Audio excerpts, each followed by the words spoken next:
Hit TV YouTube channels లో మీ వ్యాపార ప్రకటనలకు మరియు ప్రమోషనల్ ఇంటర్వ్యూస్ కోసం వెంటనే సంప్రదించండి. అలా ఉదయ్కి నేను పింగ్ చేస్తే ఉదయ్ ప్రీతి వెళ్ళి ఈవిడికి చెప్పిన తర్వాత ఈవిడికి భయం మొదలైంది. ఇప్పుడు ఏం చదువుతాడో వీడు, ఏం తీస్తున్నాడు, రోజుకొకటి తీస్తున్నాడు, కొత్త కొత్త ఆధారాలను పట్టుకొస్తున్నాడు, ఇప్పుడు ఏం చేసుకొస్తాడు, మీరు మాత్రం జాగ్రత్తగా ఉండండి, నాకు సంబంధించిన ఏ ఇన్ఫర్మేషన్ వాడికి ఇచ్చారంటే మీకు తెలుసు కదా, మీ గుట్టంతా నా చేతిలో ఉంది, చచ్చిపోతారు మీరు, బయటకు వచ్చిందంటే మొహం ఎక్కడ పెట్టుకుంటారు మీరు, అయ్యో మాకేం పని అక్క, అసలు వాడు ఎవడో కూడా మాకు తెలియదు అని చెప్పి ఆమె కాల్ కూడా మీరు వినే ఉంటారు. వాడిని పట్టించుకునేది ఏంటి అసలు, నేను వాడికి చెప్పానక్క, ఉదయ్కి చెప్పాను శేఖర్ భాష జోలికి పోవద్దు, శేఖర్ భాష ఇవన్నీ పట్టుకుంటున్నాడు అని చెప్పి. కానీ ఈవిడికి రోజు రోజుకి డౌట్ పెద్దదయ్యి బాగా వాళ్ళని సతాయించడం మొదలుపెట్టినాడు. ఏమన్నా చెప్పావా అని చెప్పి. దానికి తోడు నేను ఎప్పుడైనా ఇంటర్వ్యూస్లో నా కొత్త ఆధారాలు బయటపడుతున్నాయి, వచ్చి మీ ముందు పెడతానంటే ఆవిడ టెన్షన్ మొదలైపోతుంది. చూసిన ప్రతిసారి అమ్మో వీడు చెప్పేశాడా అంటే వీడు ఇట్లా ఎంతోమందిని చెడగొట్టుంటుంది. ప్రతి ఒక్కళ్ళకి చెప్తుంది అనమాట, నువ్వు చెప్పావా అని చెప్పి. అలా వీళ్ళని గట్టిగా ఇది చేసింది అనమాట. మీకు ఒకవేళ కనుక నాకు సంబంధించిన ఏ ఇన్ఫర్మేషన్ అయినా సరే శేఖర్ కనుక ఇస్తే నతీజా ఎలా ఉండబోతుందో అని చెప్పి వాడికి ఒక చిన్న ట్రైలర్ వేసి చూపించింది. ఏంటిది, ఈ ప్రీతి పేరుతోటి ఒక ఫేక్ ఇన్స్టాగ్రామ్ అకౌంట్ ఓపెన్ చేసి ఈ అమ్మాయి ఈ ఫోన్లో ఉన్న ఇన్ఫర్మేషన్ ఏదైతే ఉందో కొన్ని సెన్సిటివ్ పిక్చర్స్ ఇవన్నీ కూడా దాంట్లో పోస్ట్ చేసి వీళ్ళని ట్యాగ్ చేసి దాని కింద బూత్ కామెంట్లు ఇవన్నీ పెట్టించి, చూడు రేపు నీ బతుకు ఇలా ఉండబోతుంది బజార్లో అని చెప్పి వాళ్ళని బెదిరిస్తే వాళ్ళకి ఏ రేంజ్కి వెళ్ళిపోయిందంటే, ఇంత చేసిన నేను మంచి కోసం నాకు జరిగింది, అమ్మ ఇట్లా ఫోన్ చేశాడు నేను చెప్తే నన్నే బెదిరిస్తుంది, ఇలా ఎంతకాలం ఈ దాస్యం, రోజు ఇలా బ్లాక్మెయిల్ చేస్తూ నరకం అనుభవించే బదులు ఒకటే రోజు బయటకు వచ్చేద్దాం ఏదైతే జరిగింది అంతే కదా. అప్పుడు వాళ్ళు దాంట్లో నుంచి బయటకు వచ్చి నన్ను కాంటాక్ట్ చేయడం మొదలెట్టారు. ఫస్ట్ ఉదయ్ కాంటాక్ట్ చేశాడు. చేసిన తర్వాత భయ్య ఈ పరిస్థితి, నేను I wanted to support you అని చెప్పి మొత్తం చెప్పుకొచ్చాడు. వాళ్ళకున్న పరిచయం ఏంటి ఇవన్నీ కూడా. ఇట్లా నేను ఇందాక చెప్పాను కదా, ప్రీతిని తీసుకెళ్ళాను ఫస్ట్ రోజే అమ్మాయికి డ్రగ్ అలవాటు చేసింది, బలవంతంగా నోట్లో డ్రగ్ పెట్టి కోక్ పోసేసి ఎలా చేసినట్టు. సో దీనికి సాక్ష్యాలు అంటే అమ్మాయే సాక్ష్యం. ఒక అమ్మాయి చిన్నపిల్ల కాదు కదా సార్, ఈమె డ్రగ్ పెట్టి కోక్ పోస్తే ఆమె పోపించుకోవడానికి. అమ్మ చిన్నపిల్ల, 21 సంవత్సరం, ఏం తెలుస్తాయి పిల్లలకి? 21 సంవత్సరాలు అంటే మీరు ఎట్లా అనుకుంటారు సార్ ఈ జనరేషన్లో చిన్నపిల్ల అని చెప్పేసి? ఏమమ్మా, నాకైతే అమ్మాయిని చూస్తే కూతురులాగా చాలా చిన్నపిల్లనే అనిపించింది. బట్ అంటే ఒక బాయ్ ఫ్రెండ్ ని మెయింటైన్ చేస్తున్న అమ్మాయికి మినిమం కోక్ తాగిపించడం, బాయ్ ఫ్రెండ్ 16 ఏళ్ళకే మెయింటైన్ చేస్తున్నారు చాలా మంది. దానికి డ్రగ్స్ కి చాలా దూరం ఉంది. డ్రగ్స్ అనేది చాలా హై సొసైటీలో జరిగేది. అసలు అది డ్రగ్ పళ్ళపుడే ఏదో కూడా తెలిసే పరిస్థితి ఉండదు. బాయ్ ఫ్రెండ్లు కామనే, కానీ డ్రగ్స్ అవన్నీ కూడా ఎవరికి తెలుస్తుందమ్మా? ఇప్పుడు మీరు ఎప్పుడైనా చూసారా డ్రగ్ ఎలా ఉంటుందో? మీకు ఎన్ని ఏళ్ళు చెప్పండి. సరే వయసు వద్దులేదు, 25 ఎంతో 30 ఎంతైనా ఉండండి. మరి ఇన్నేళ్ళకి మీరే చూడనప్పుడు ఆ 21 పిల్ల ఏం చూస్తుందమ్మా? సో అదేంటన్నా, బాయ్ ఫ్రెండ్ ఉండడం కామనే, కానీ డ్రగ్ ఎప్పటికి అలవాటు ఉండదు. నోట్లో ఏం పెట్టింది అని తెలిసే లోపే ఇది ఒక్కొక్క తగ్గని పోసేస్తే ఏం తెలుస్తుంది ఆ పిల్లకి? ఆడవాళ్ళు కూడా ఇంత అరాచకంగా ఎప్పుడు తయారయ్యారు సార్? అది ఆ పిల్ల చెప్పింది. ఆ అమ్మాయికి ఏం అవసరం అమ్మా బయటకు వచ్చి చెప్పడానికి? బయటకు వచ్చి ఒక అమ్మాయి నాకు ఇంత అన్యాయం జరిగిందని చెప్పడానికి ఏం అవసరం? సరే సార్, మీరన్నట్టే అమ్మాయికి డ్రగ్, ఈ అమ్మాయి లావణ్య ఎలానో అలవాటు చేసేసింది, ఫస్ట్ టైం తెలియకుండా చేసింది, తర్వాత మరి 1.5 year ఆ అమ్మాయితో ట్రావెల్ చేసింది. తర్వాత రెండో అమ్మాయి చెప్పుకుంటూ వచ్చింది మొత్తం. మీరు ఆ అమ్మాయి ఇంటర్వ్యూ చూడొచ్చు ఇవన్నీ. రెండోసారి ఈ అమ్మాయి ఇట్లా లైన్స్ పుట్టుకునేది చేస్తారు కదా, క్రెడిట్ కార్డు పెట్టి చూసాను పిలుస్తున్నప్పుడు పిలిచింది, నువ్వు చేయి బాగుంటుంది అని చెప్పంటే వద్దక్క అన్నా కూడా నా చెల్లెలు అయితే చేయాలి. ఏముంటుంది దీంట్లో?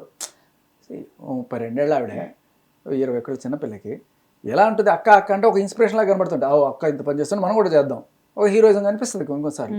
అది కూడా ఇనిషియల్ స్టేజెస్లో బలవంతంగానే చేసింది. బట్ తర్వాత షీ ఫాలోడ్ హర్. ఆవిడ మాట్లాడే బూతులు మనం కూడా మాట్లాడాలి, ఆవిడ చేసుకునే హ్యాబిట్లు, మందు సిగరెట్లు ఇలాంటివి మనం కూడా చేసుకోవాలి. అంతే, ఒక రోల్ మోడల్ లాగా చూస్తారు కదా. మీ అన్నయ్యో లేకపోతే మీ అక్కయ్య ఎవరు ఉంటే జనరల్ గా లేడీస్ అక్కయ్యని చూస్తారు, మగవాడు వాళ్ళ నాన్ననో అన్నయ్యో చూసుకొని ఫాలో అవుతారు. కాకపోతే ఇక్కడ దౌర్భాగ్యం ఏంటంటే మంచి విషయాలు నేర్చుకుంటే అదొక హ్యాపీ, కానీ ఇలాంటి విషయాలు కూడా నేర్చుకుందంటే అదే కొంచెం కష్టంగా ఉంది. మందు కన్నా విషయం చాలా తొందరగా పనిచేస్తుంది. అదే సార్. సో చెడు చాలా తొందరగా అట్రాక్ట్ చేస్తుంది. ఈ పిల్ల అలాగే అట్రాక్ట్ అయ్యి ఈవిడ హ్యాబిట్లు ఇవన్నీ నేర్చుకున్నప్పుడు అవన్నీ రికార్డ్ చేసుకుంది ఈవిడ. ఏ పని రికార్డ్ చేసుకుని ఇవాళ వాటిని ఉపయోగించుకొని బ్లాక్మెయిల్ చేస్తుంది. అండ్ ఆవిడ అన్నట్టుగానే ఇవాళ ఎప్పుడో పాతవన్నీ బయటపెట్టింది. సరే, ఈ అమ్మాయి పరిస్థితి ఏంటి? కొన్నాళ్ళకి ఈ డ్రగ్ హ్యాబిట్లు అవన్నీ నుంచి ఏ స్టేజ్కి వెళ్ళిపోయిందంటే ఓవర్ డోసులు అయిపోయి ఆరోగ్యం దెబ్బతిని ఆఖరికి డిప్రెషన్ వెళ్ళిపోయి సూసైడ్ చేసుకునే దాకా వెళ్ళింది అమ్మాయి. అప్పుడు వాళ్ళ ఇంట్లో వాళ్ళు రియలైజ్ అయ్యి ఆ అమ్మాయిని తీసుకెళ్ళి హాస్పిటలైజ్ చేసి తర్వాత రీహాబిలిటేషన్ సెంటర్లో పెడితే ఇప్పుడు మొత్తానికి ఆ అమ్మాయి కోలుకొని జీవితంలో మళ్ళీ డ్రగ్స్ చేయకుండా ఇద్దరిద్దరు బూతులు ఇవన్నీ మానేసి మంచి కల్చర్లో ఇప్పుడు ఆవిడ షీస్ ఇంటూ నైస్ హ్యాండ్స్. ఇప్పుడు వీళ్ళిద్దరు టచ్ లో లేరా ఇంకా? అంటే లావణ్యతో ఈ అమ్మాయి పెద్దగా సమస్య లేదు, టచ్ లేకుండా ఎలా ఉంటావు? నీ జుట్టంతా నా చేతిలో ఉన్నప్పుడు ఫోన్ చేస్తే రావాలి. ఓ సో బట్ ఈఎంఐ తెలివిగా ఈఎంఐ జోలు రాకుండా ఉండడానికి ఈఎంఐ నేను ఎక్కడో బెంగళూరులో ఉన్నాను, నేను రీహాబిలిటేషన్ నుంచి నేను బెంగళూరులోనే ఉన్నాను, అక్కడే ఉన్నాను, రాలేనక్క ఏదో చెప్పుకుంటూ తప్పించుకుంటే but they are still in touch with phone calls. Okay okay. అలా ఈ అమ్మాయికి ఈ అలవాట్లు ఇవన్నీ ఐ మీన్ వాళ్ళ నుంచి బయటకు వచ్చి అలా మామూలుగా ఉంటున్న తన మానాన్ని తన బతుకుతున్నప్పుడు అంటే భాషా సినిమాలో అంతా గోండాయిజం చేసి ఆటో డ్రైవర్గా బతుకుతుంటాడు చూడండి, అలా పాపం ఈ అమ్మాయి తన మానాన్ని తను బతుకుతున్నా కూడా తన డౌట్ వల్ల ఆ అమ్మాయిని పీడించి వేధించి చేస్తే ఆ అమ్మాయికి బయటకు వచ్చి మళ్ళీ భాష అదే మీన్ తిరగబడి ఇప్పుడు ఆ అమ్మాయి నిజం చెప్పడానికి వచ్చింది. అయితే నువ్వు బయటకు వస్తావా, నా గురించి నిజం చెప్తావా? ఇప్పుడు ఆ అమ్మాయి గురించి నిజం చెప్పింది ఎవరమ్మా? అత్యంత సన్నిహితురాలు. ఆ అమ్మాయికి ఎంతో క్లోజ్, 1 సంవత్సరం పాటు ఆ అమ్మాయి ఉన్నది. అండ్ ఆ క్లోజ్నెస్ కూడా ఈ లావణ్య బయటపెట్టిన కాల్లోనే మీరు గమనించవచ్చు వీళ్ళిద్దరు ఎంత క్లోజ్ అనేది. సంవత్సరంన్నర పాటు ఆ అమ్మాయిని అట్టు పెట్టుకుంది. ఆ అమ్మాయి వచ్చి నీ ఎగ్నెస్ట్గా సాక్షి చెప్తే అంతకన్నా ఇంకేంటి, అంతకన్నా పెద్ద సాక్ష్యం ఏంటి? ఆ అమ్మాయికి నేను డబ్బులు ఇచ్చానో లేకపోతే భయపెట్టానో ఇలాంటివో చెప్తాను, నాకేం అవసరం? భయపెట్టే ఛాన్స్ అంతా నీదే, ఎందుకంటే నీ దగ్గరే ఉన్నాయి ఆవిడకి సంబంధించిన అన్ని ఆధారాలు. ఇప్పుడు ఈ అమ్మాయి బయటకు వచ్చిన దగ్గర నుంచి, పోలీస్ కేసు పెట్టిన దగ్గర నుంచి మీడియాలో లీక్లు ఏంటి, ఆ అమ్మాయి ఎప్పుడో జాయింట్ కొట్టిందో, లేకపోతే సిగరెట్ కొట్టిందో, లేకపోతే బూతులు మాట్లాడిందో, ఇవన్నీ ఎవరు అలవాటు చేశారమ్మా అమ్మాయికి? నీ దగ్గర నుంచే నేర్చుకుంది ఈ బూతులు ఇవన్నీ కూడా. ఇవాళ వచ్చి నువ్వు చూడండి ఈ అమ్మాయి ఎట్లాంటిదో అని చెప్పి మీడియాలో చూపిస్తుంది. ఆ అమ్మాయి మానేసి మంచిగా ఉన్న టైంలో ఆ అమ్మాయి చెడుని పరిచయం చేసి ఆ అమ్మాయి చెడ్డదానికి చిత్రీకరించి ఆ అమ్మాయి ఇంటి నుంచి ప్రెషర్, బంధువుల నుంచి ప్రెషర్, ఏంటమ్మా ఇలా బ్యాడ్ అయిపోతుంది కూతురు, వద్దు దాన్ని ఈ జోలికి రావకండి అంటే ఏదో రకంగా ఆ అమ్మాయిని కేసుకి నుంచి తప్పించాలి అని రకరకాల ప్రయత్నాలు. దాంట్లో భాగంగా ఆ అమ్మాయి ధైర్యం ఎవరు? నేను. శేఖర్ భాష ఉన్నాడు, నిలబడ్డాడు అని చెప్పారు. వీడిని కొడితే ఆ అమ్మాయి భయపడుతుంది అని చెప్పి నా మీద దాడి, ఆ అమ్మాయిని డిఫేమ్, ఇన్ని రకాలుగా చేస్తూ విచ్చలవిడిగా మళ్ళీ మా మీద కేసులు పెడుతుంటే అలా చూస్తున్నారు పోలీసులు సోద్యం. ఇది ఎలా ఉందంటే సార్, నిజంగా ఒక మూవీ తీసేయచ్చు కదా మీరు.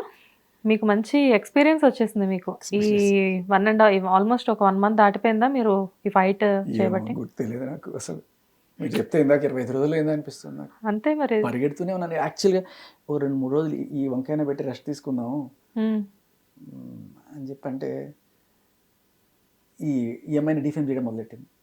ఆమెకి సపోర్ట్గా రావాల్సిన పరిస్థితి. ఇప్పుడు నేను రాలేదనుకోండి ఆమె భయపడిపోతుంది. ఇప్పుడు అసలు అమ్మాయి మళ్ళీ ప్రీతి మొన్నటి వరకు మీడియా ముందుకు వచ్చి మళ్ళీ ఇప్పుడు కనబడట్లేదు.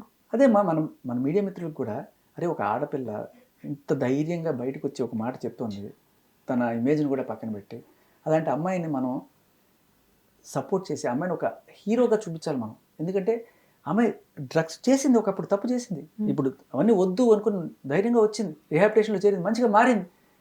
ఇప్పుడు ఆ అమ్మాయిని మనం ఒకరికి ఆదర్శంగా చూపిస్తే రేపు ఇంకొకళ్ళ మంది డ్రగ్స్ మానేసి ఇలా వస్తారు. ఇక్కడ విషయం ఏంటంటే లావణ్య గారు డ్రగ్స్ అలవాటు చేశారు అని చెప్పేసి ఈ అమ్మాయి ధైర్యంగా ఒప్పుకొని నేను తీసుకున్నాను ఒకప్పుడు అని చెప్పి ఈ అమ్మాయి చెప్తుంది. ఇంత జరిగినా కానీ లావణ్య గారు మాత్రం అసలు నాకు డ్రగ్స్ అంటే తెలియదు అన్నట్లు మాట్లాడుతుంది. ఇంకొక వీడియో చూపిస్తాను. ఈ అమ్మాయి అతి దీంట్లో పోయి చాలాసార్లు ఇంటర్వ్యూలు ఇచ్చేసి మనకి వేరే సాక్ష్యాలు ఏమక్కర్లా, ఆవిడిచ్చిన సాక్ష్యాలే అన్నీ కూడాను. సో మస్తాన్కి ఆ యూనిట్ రెడ్డికి జస్ట్ కాల్ ఉండడం వల్ల మాత్రమే ఆ డ్రగ్ కేసులో నా పేరు ఉందండి. నేను కొనలేదు, నేను అమ్మలేదు. ఓకే, ఒక అంటే ఫెయిర్ క్వశ్చన్, ఆన్సర్ కూడా ఫెయిర్ గా చెప్పండి. లావణ్య, నిజంగానే డ్రగ్ అలవాటు ఉందా మీకు? ఏమండి ఇప్పుడు నేను డ్రగ్ అలవాటు ఉందా, ఉంది, లేదు, ఒక మాటలో చెప్పచ్చు అంతే. బట్ ఇప్పుడు మీరు అడగండి నన్ను, ఉందా లేదా? లేదు, కావాలంటే టెస్ట్ చేయించుకోండి. అసలు ముందు కోపం వస్తుంది, ఎక్కడ ఎలా ఉంటుంది నాకు డ్రగ్ అలవాటు అని చెప్పేసి అంటాం కదా. ఇప్పుడు మీరు వినండి. గోవాలో డీజేకి వెళ్ళాను. నాకు అక్కడ పీపుల్ పార్టీ ఫ్రెండ్స్ అన్నది ఖచ్చితంగా ఉంటుంది. బట్ నేను మానేసి మళ్ళీ వచ్చింది కూడా 2021లో వచ్చాను. ఇప్పుడు 24 మళ్ళీ నేను గోవా వెళ్ళాలి. ఇప్పుడు 2 years నేను గోవా వెళ్ళాలి. నేను వెళ్ళినప్పుడు, నేను చేయనప్పుడు, ఆ ఫ్రెండ్సే ఉండనప్పుడు నేను ఎలా చేస్తాను? అండ్ ఇప్పుడు నేను ఈ కోపంలో రాస్తాను అలవాటు ఉందని నేను చెప్పొచ్చు. నేను అలా చెప్పను, నింద కూడా వేయను. అబ్బాయికి అలవాటు లేదు, అలా చేసే ఫ్రెండ్స్ నాకు లేరు, నా ప్రపంచంలో వాళ్ళు ఎవరు లేరు. గోవా నుంచి అసలు ఆవిడ ఏం మానేసి వచ్చారు? డ్రగ్స్ మానేసి. అండ్ కానీ ఒక టైంలో లావణ్య గారు నాతో మాట్లాడినప్పుడు అసలు నాకు డ్రగ్స్ అంటే ఏంటో తెలియదు అని చెప్పారు. అదే అంటున్నాను, ఆవిడ ఇచ్చిన ఇంటర్వ్యూలో ఆవిడ నోటితోనే చెప్పింది చాలా క్లియర్గా. ఇప్పుడు ఇవాళ రాజ్ తరుణ్ మీద కోపం వచ్చింది, ఆయన ఎంత చేసినా వినలేదు, ఇవాళ రాజ్ తరుణ్ నాకు డ్రగ్స్ ఇచ్చాడని చెప్పొచ్చు, కానీ ఇది మార్చలేవు కదా నువ్వు. రోజుకి ఒక మాట చెప్పలేవు కదా. మొన్న నువ్వే చెప్పావు, ఇవాళ నీ కోపం వచ్చిందని చెప్తున్నావు, నీ ఇష్టం వచ్చినట్టు రాజ్ తరుణ్ డ్రగ్స్ చేశాడు అది అని చెప్పి. అన్ని సాక్ష్యాలు ఆవిడ మన ముందు పెట్టింది చాలా క్లియర్గా. అండ్ ఈవిడ ఈ చిన్న పిల్లని ప్రీతి గురించి కూడా బదనాం చేస్తుంది అనే విషయంలో కంప్లైంట్ ఇచ్చింది ఆవిడ పోయి, ఇట్లా నా పెట్టుకొని బ్లాక్మెయిల్ చేస్తుంది. అది నిజం చేస్తూ ఆ ఫోటోలన్నీ ఈవిడ ఫోన్ నుంచే అందరికీ ట్రాన్స్ఫర్ అవుతున్నాయి.